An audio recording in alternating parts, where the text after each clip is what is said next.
Sebagian besar umat muslim sudah mengetahui bagaimana kisah Nabi Muhammad SAW beserta mukjizatnya.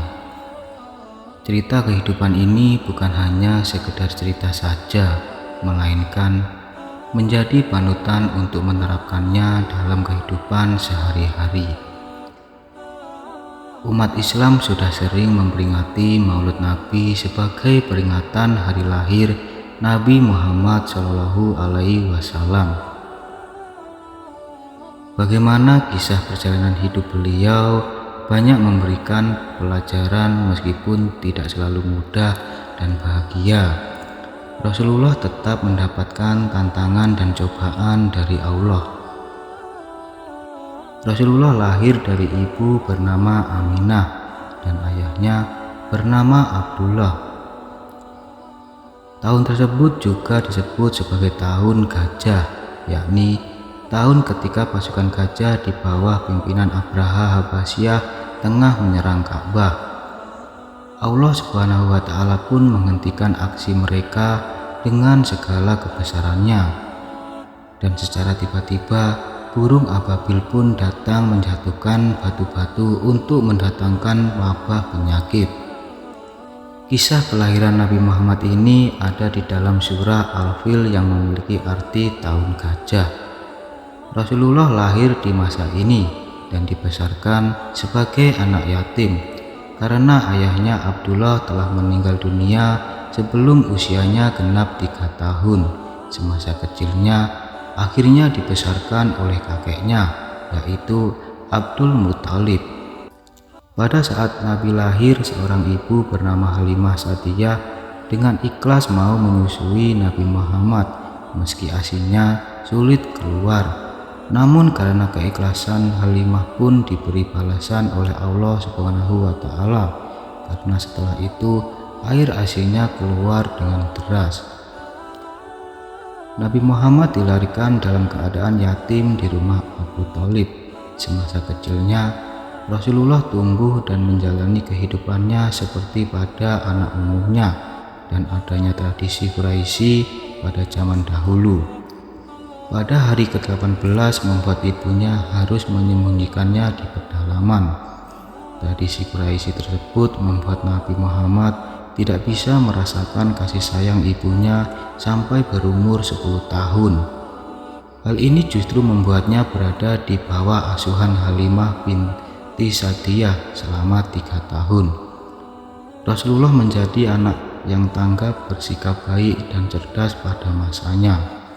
Pada masa remaja, Nabi Muhammad terjaga dari perbuatan merugikan kawan sekitarnya, sampai suatu ketika Nabi pun bercerita ketika 2 kali duduk saat mendengarkan pesta perkawinan di zaman jahiliyah.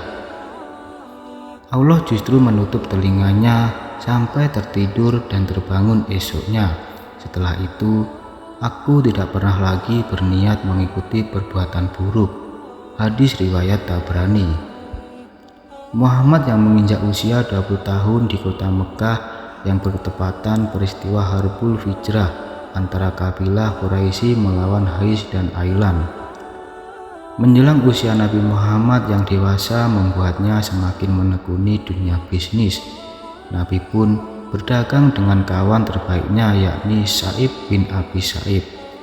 Barulah pada saat berusia 25 tahun Rasulullah menjalin kerja sama bisnis bersama wanita kaya raya, yakni Siti Khadijah. Perkenalan Muhammad dengan Khadijah memang berawal dari dunia perniagaan.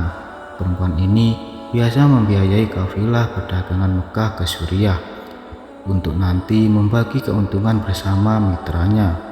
Hal ini menjadi alasan bagi mereka berdua dalam melakukan perjalanan dagang tersebut. Nabi Muhammad SAW menceritakan berbagai tanda kerasulan yang sudah terjadi sejak beliau masih anak-anak, serta perjalanan hidupnya yang begitu banyak rintangan. Banyaknya kegiatan perdagangan yang melibatkan mereka berdua membuat Khadijah merasa kian tertarik kepada Nabi Muhammad SAW. Khadijah pun akhirnya mengutus seorang sahabatnya, yaitu Nafiyah binti Umayyah, untuk menyampaikan keinginannya, yakni melamar Nabi Muhammad SAW. Nabi Muhammad SAW pun menyampaikan kabar gembira ini kepada paman-pamannya, salah satunya yakni Hamzah bin Abdul Muthalib, lantas mendatangi rumah Walid bin Asad dengan Muhammad untuk melamar Khadijah. Maka menikahlah mereka berdua ketika Nabi berusia 28 tahun. Sebelum menjadi Rasul, Nabi Muhammad sudah mendapatkan beberapa karunia istimewa dari Allah, seperti wajahnya terlihat bersinar dan bersih. Hal ini nyatanya menjadi pertanda kebesaran Allah yang menandakan akan datangnya Nabi terakhir dengan kedudukan tertinggi sampai akhir zaman. Nabi Muhammad pun mendapatkan sebuah mimpi ketika malaikat Jibril menghampirinya. Rasulullah pun sedang menyendiri di dalam Gua Hirau, tepatnya di samping Jabal Nur. Turunlah wahyu pertama yang ia bawakan dari Allah, yakni surah Al-Alaq ayat 1-4. Nabi Muhammad akhirnya memulai dakwahnya secara terang-terangan kepada keluarga paling dekat, yakni kalangan Bani Hashim. Hanya Ali bin Abi Thalib yang mau menerima dan memutuskan untuk beriman kepada Allah. Sementara itu, Abu Thalib ikut melindungi Rasulullah saat berdakwah. Dakwah secara terang-terangan ini selalu mendapatkan pertentangan oleh kaum Quraisy. Bahkan beberapa orang menuduh Nabi Muhammad gila dan melemparkan kotoran ke tubuh Nabi Muhammad. Abu Jahal dan Abu Lahab sebagai pamannya bahkan juga ikut menentang Rasulullah selama berdakwah. Bersama dengan kaum kafir Quraisy lainnya, Abu Jahal dan Abu Lahab menentang dakwah Rasulullah. Keduanya bahkan sempat mengintimidasi pengikutnya agar meninggalkan Nabi. Mereka khawatir jika ajaran dari Muhammad hanya bisa merusak agama nenek moyang, yakni menyembah berhala. Banyak dari kaum Quraisy yang mencoba segala cara untuk membunuh Nabi Muhammad.